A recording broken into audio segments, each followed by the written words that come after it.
It's Thursday, October 15th. Welcome to MarketFoolery. I'm Chris Hill. With me today, she's back. It's Emily Flippen. Good to see you. Hey, good to see you too, Chris.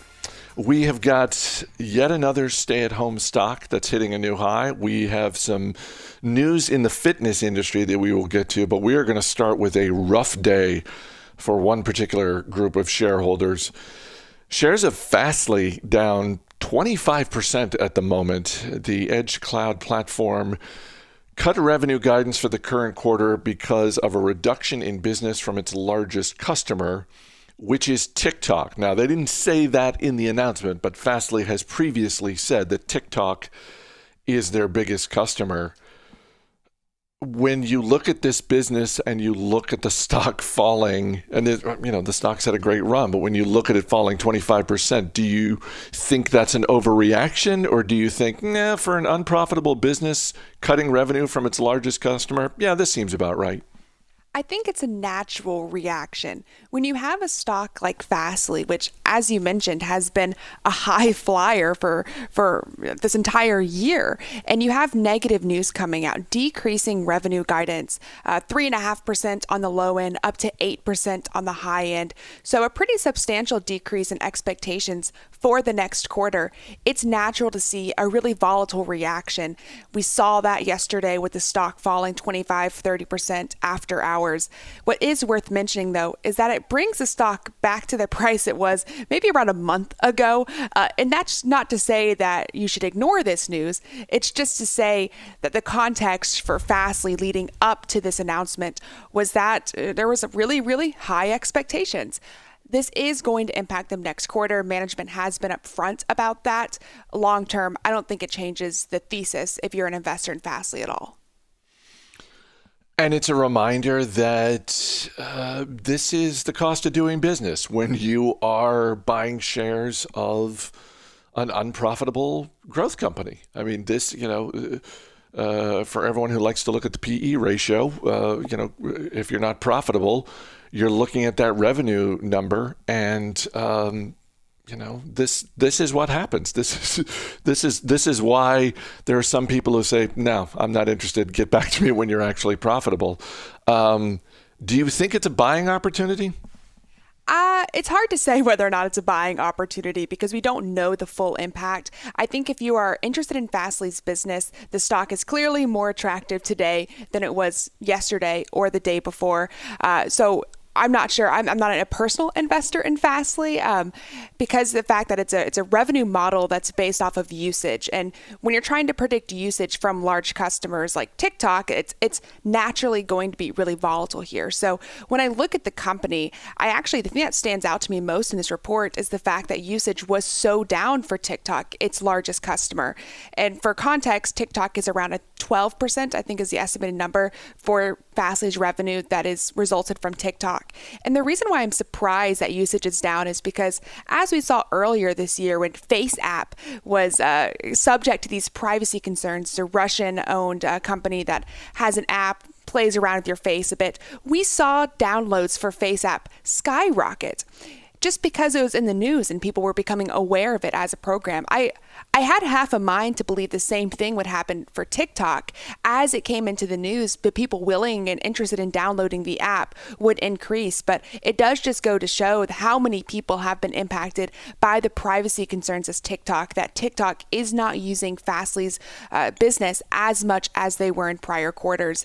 If you're an investor in Fastly, I wouldn't overthink this news. Whether TikTok leaves entirely as a customer or otherwise, Fastly provides a really, really necessary services for the companies that it serves. But it is important to understand that this is a usage-based model, and the only way they keep their dollar-based net retention rate greater than 130%, which is about where investors have anchored expectations for Fastly, is by increasing usage and upselling their current customers. Clearly unsuccessful in doing that this quarter. Last thing before we move on, did you say that, so TikTok's their biggest customer? They represent 12% of their revenue? I believe so, yes. I would have thought it would have been higher, like just on a percentage basis, just based on what we saw here. I mean, we've seen examples of, in the past decade of companies that are key suppliers to Apple, and Apple represents 40% or higher of their revenue. And, it's great to be a key supplier to Apple right up until the moment that Apple decides to take their business somewhere else. So the fact that TikTok represents 12% of their revenue, it's like, okay, like I can see the case you're making. So what's really interesting here is that while the focus has been on TikTok, when I mentioned that lowered guidance, that's 3.5% on the low end to 8% on the high end for the next quarter, there's more baked into that number than just decreasing usage from TikTok. There's a handful of other customers we can assume that are also seeing decreased usage. So it's not just TikTok. But what's also worth mentioning, I think is relevant to point out in this situation, we've gotten questions about it, is the shareholder lawsuit against Fastly right now. It's a class action lawsuit, essentially saying Fastly should have disclosed the reliance that it had on TikTok in terms of revenue because of the political issues associated with serving Fastly as a customer. And the reason why I think that lawsuit probably doesn't go anywhere is because Fastly, just like every other US-based company, isn't obligated to break out customers unless they represent more than 20% of their revenue. So the fact that Fastly was below that number, TikTok was below that number, I think protects Fastly a little bit in terms of that lawsuit. I don't want to dismiss it completely. I am clearly not a lawyer, but that was just my 2 cents when I saw that, and it's worth mentioning. It's only around 12% of revenue, so it's not a huge deal if you're a Fastly shareholder. Third quarter profits and revenue for Sleep Number came in much higher than expected.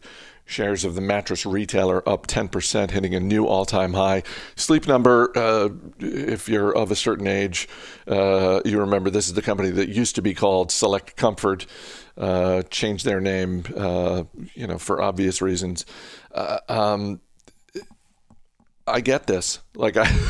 This is a business that has struggled in the past because they're selling an expensive item. It's not the repeat purchase that we like to see. It's not a subscription model like we like to see. But as more and more people are looking around their homes, and let's face it, I mean, some of the articles I've read over the last 6 months in terms of the stress level of people in America and people having trouble sleeping. Yeah, I get why they're investing in better ways to sleep. Maybe some of those Fastly shareholders are now thinking about how they can improve their sleep tonight, right. Thinking about getting themselves a what's sleep the name number. of that company again? Where do I get a new mattress?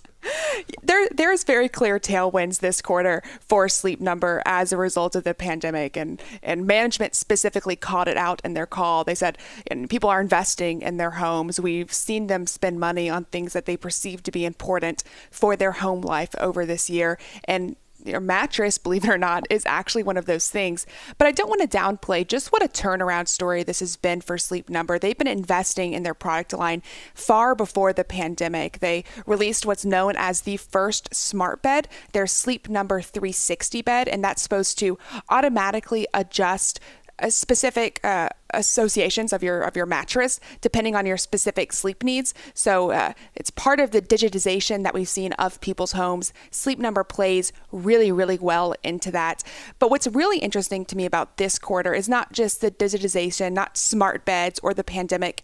It's the differing expectations that analysts from Wall Street had versus what we're seeing reported this quarter. Sleep Number had to close a lot of their stores, their showrooms, because of the pandemic. And I think there's a belief among investors and consumers that when you spend money on a mattress, you want to have the opportunity to lay on it first.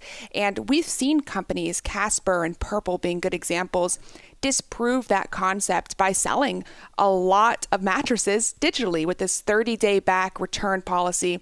So the fact that Sleep Number had 11% comparable sales this quarter, with net sales up 12%, which is pretty outstanding for Sleep Number, even though their showrooms were closed, just goes to show that I think more customers are becoming willing to purchase big ticket, really important items like mattresses online.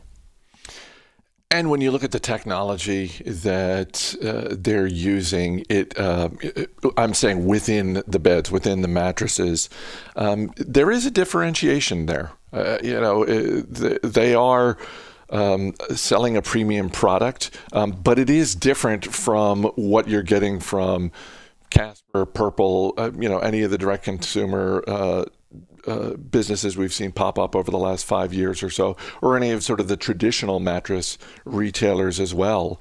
And thank you for highlighting sort of the turnaround, because this was a business that in the early part of this century did really well, and then kind of all came crashing down for a variety of reasons. So the resurgence of Sleep Number is pretty impressive.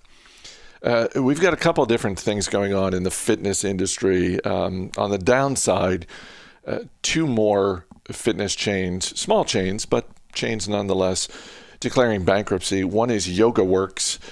The other is Psych Fitness, which is an indoor cycling fitness chain, I believe based in the greater New York City area. YogaWorks has around 70 locations.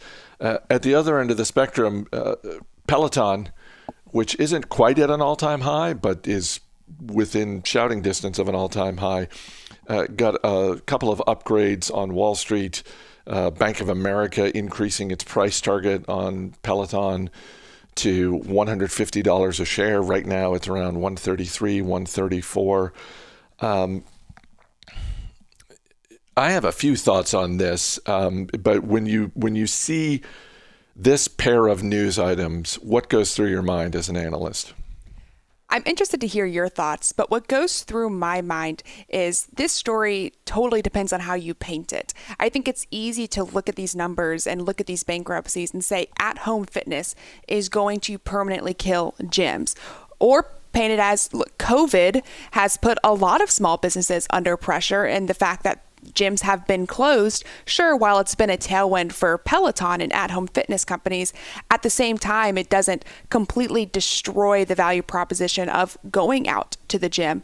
I think I land somewhere in the middle. I think a lot of these businesses that we're seeing struggle, and fitness companies, gyms in particular, have obviously been impacted by the pandemic, but need to provide some specific value to their core customers to justify them leaving their homes every day to go to the gym.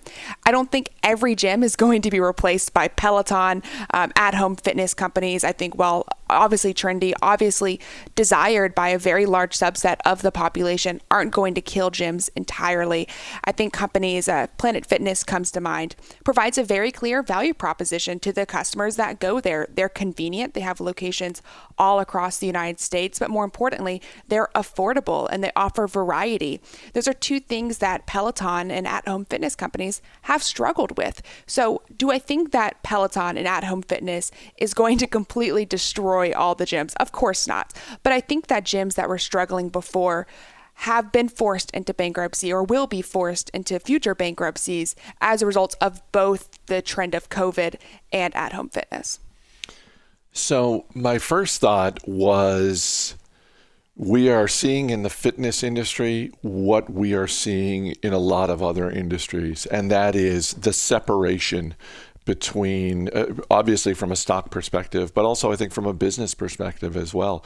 We're certainly seeing it in retail. We're seeing retailers, big retailers like Target and Walmart, who are able to make investments in curbside pickup and delivery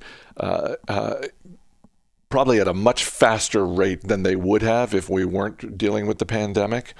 And they're able to not only survive, but also thrive in an environment when a lot of other big national retailers are struggling and in some cases going under. We're seeing that here with fitness as well.